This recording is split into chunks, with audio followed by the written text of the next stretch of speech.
Welcome to క్షణం TV. Andhra Pradesh Kurnool జిల్లా ఆదోని నియోజకవర్గం ఆదోని టౌన్ నందు జేబీఎం ఎంఆర్పీఎస్ రాష్ట్ర వ్యవస్థాపక అధ్యక్షులు చిక్కం జానయ్య ఆధ్వర్యంలో శుక్రవారం మీడియా సమావేశం ఏర్పాటు చేశారు. ఈ సందర్భంగా ఆయన మాట్లాడుతూ ఆదోని నియోజకవర్గం నందు బాధిక కులాలు అధిక సంఖ్యలో ఉన్నారు. ఆదోనిలో దళిత గిరిజనులకు రాష్ట్ర ప్రభుత్వం అందించే సంక్షేమ పథకాలు అధికారులు వివక్షత చూపకుండా నేరుగా లబ్ధిదారులకు అందించాలన్నారు. అదేవిధంగా ఆగస్టు 1వ తేదీన ఎస్సీ ఎస్టీ వర్గీకరణ సుప్రీంకోర్టు తీర్పు ఇవ్వడం హర్షణీయం అన్నారు. దీనికి వ్యతిరేకంగా ఆగస్టు 19న భారత్ బంద్ కు పిలుపు ఇవ్వటం మానసోతలకు మాజీ ఎంపీ హర్ష కుమార్లకు సబబు కాదన్నారు. భారత రాజ్యాంగంలో ఉన్న ఆర్టికల్ 341, 342, 16/4 రాజ్యాంగ జనాభా ప్రకారం ఎక్కువ జనాభా ఉంటే వర్గీకరణ ఆయా రాష్ట్రాలే చేసుకోవాలని సుప్రీంకోర్టు తీర్పు ఇవ్వటం జరిగిందని, రాబోయే రోజుల్లో జేబీఎం ఎంఆర్పీఎస్ సంఘ లక్ష్యం దళిత గిరిజనుల్లో భార్యాభర్తలు ఇద్దరు ప్రభుత్వ ఉద్యోగస్తులుగా ఉన్నవారికి సంపన్న వర్గాలుగా అభివృద్ధి చెందిన వారసత్వాలకు రిజర్వేషన్ తీసివేసి నిరుపేద దళిత గిరిజనులకు రిజర్వేషన్ వర్తించే దిశగా క్రిమిలేయర్ అమలు చేసే విధంగా రాష్ట్ర వ్యాప్తంగా ఎన్నో పోరాటాలు చేస్తామని మాట్లాడారు. మా వాడలో మా రాజ్యం కూడా తీసుకొస్తామని మాట్లాడటం జరిగింది. ఈ కార్యక్రమంలో జేబీఎం ఎంఆర్పీఎస్ ఆదోని నియోజకవర్గ ఇన్ఛార్జ్ మాదాసిల రాజాబాబు, జేబీఎం ఎంఆర్పీఎస్ మండల అధ్యక్షులు గుమ్మల రాజేంద్ర, ఆదోని జేబీఎం ఎంఆర్పీఎస్ మండల నాయకులు గుమ్మల సుధాకర్, గుమ్మల ఉదయ్ కుమార్, గంధాలం సుందర్ రాజ్, ఎం రాజశేఖర్, ఎం నరసప్ప, బైచిగేరి మాజీ ఎంపీటీసీ ఎం ప్రభాకర్, రామాంజని, ఎం చంద్రశేఖర్, ఎం మార్క్ తదితరులు పాల్గొన్నారు. ఆంధ్రప్రదేశ్ కర్నూలు జిల్లా ఆదోని నియోజకవర్గం ఆదోని మండలం ఆదోని టౌన్లో కూడా నేడు మా జేబీఎం ఎంఆర్పీఎస్ల ఆధ్వర్యంలో కూడా జేబీఎం ఎంఆర్పీఎస్ సంఘం రాష్ట్ర పర్యటన చేపడుతున్న భాగంగా నేడు ఈ ఆదోని నియోజకవర్గం ఆదోని మండలంలో కూడా పర్యటించి ఈ సందర్భంగా మేము మాట్లాడుతూ 30 సంవత్సరాల నుంచి ఎస్సీ వర్గీకరణ కొరకు కూడా పోరాటం చేసి ఎంతో మంది కూడా మరి అమరులు కూడా కావడం జరిగినది. ఆగస్టు 1వ తేదీన కూడా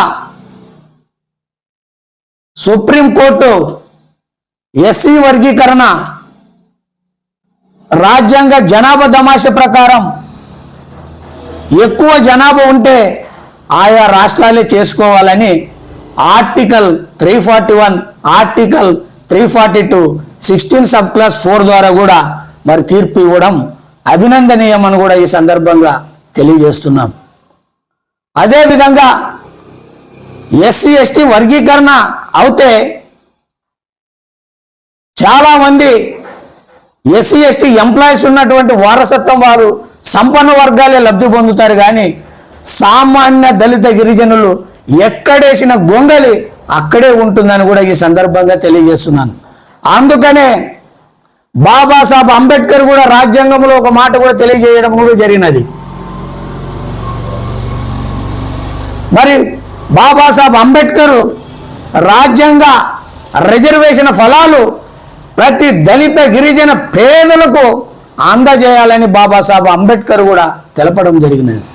అందుకనే ఎస్సీ ఎస్టీ ఎంప్లాయీస్ సంపన్న వర్గాలు ఎవరైతే ఉన్నారో వారందరికీ కూడా రిజర్వేషన్ కూడా తీసివేసి క్రిమి లేయర్ను కూడా అమలు చేస్తే కోట్ల మంది దళిత గిరిజనులు కూడా రాజ్యాంగ ఫలాలందు కూడా లబ్ధి పొందుతారని కూడా నేను ఈ సందర్భంగా తెలియజేస్తున్నాను. అదేవిధంగా మా వాడలో మా రాజ్యాన్ని కూడా తీసుకురావడానికి కూడా ఈ రాష్ట్ర వ్యాప్తం కూడా మేము పోరాటం కూడా చేస్తున్నాం జరిగినది. గ్రామ స్థాయిలో సర్పంచ్ అయితేమి, నియోజకవర్గ స్థాయిలోని ఎమ్మెల్యేలు అయితేమి, ఎస్సీ ఎస్టీ గ్రామ సర్పంచులు, ఎస్సీ ఎస్టీ ఎమ్మెల్యేలు మరి అక్కడ మన ఆర్థిక వనరులతోన మా మరి ఓట్లతోన మరి మేము గెలిస్తే మా ఆధిపత్యం కూడా చలాయించకుండా ఇతర కులాలు కూడా ఆధిపత్యం కూడా కొనసాగుతుంది. కాబట్టి మాకి ఆ విషయంలోన ఎంతో అన్యాయం జరుగుతుంది. కాబట్టి ఖచ్చితంగా మాకి ఆ దానిపైన మావాడలో మా రాజ్యాన్ని కూడా తీసుకొని రావడానికి ఒక చట్టాన్ని కానీ ఒక జీవోను కూడా తీసుకురావడానికి కూడా మేము కూడా రాష్ట్ర వ్యాప్తంగా కూడా పోరాటం కూడా చేస్తుండడం కూడా జరిగినది. అదేవిధంగా ఎస్సీ ఎస్టీ వర్గీకరణను కూడా మరి మన మాల సోదరులు అదేవిధంగా మాజీ ఎంపీ హర్ష కుమార్ కూడా ఇది వ్యతిరేకిస్తున్నారు. అయ్యా మీరు వ్యతిరేకించడం మీరు మానుకోవాలి. ఇలానే మీరు మమ్మల్ని వ్యతిరేకిస్తే మాత్రం మీకు జై భీమ్ ఎంఆర్పిఎస్ సంఘం రాష్ట్ర వ్యాప్తంగా కూడా మూల్యం చెల్లించడం తప్పదని కూడా ఈ సందర్భంగా తెలియజేస్తున్నాం. మనమంతా సహోదరులు కాబట్టి మా వాటా మరి తీసుకున్నాము, మీ వాటా మీకే వచ్చింది. ఒక్కసారి 1975 నుంచి కూడా కార్పొరేషన్ లోన్లు అయితేమి, ఉద్యోగులు అయితేమి, ఉపాధి విషయంలో అయితేమి, విద్యలు అయితేమి మీరే ఎక్కువ లబ్ధి పొందారు కాబట్టి మాకెంతో నష్టం జరిగింది. కాబట్టి మా వాటకు మీరు మరి అడ్డు వస్తే మాత్రం ఖచ్చితంగా మీకు తగిన గుణపాఠం కూడా తెలియజేస్తామని కూడా ఈ సందర్భంగా తెలియజేస్తున్నాం.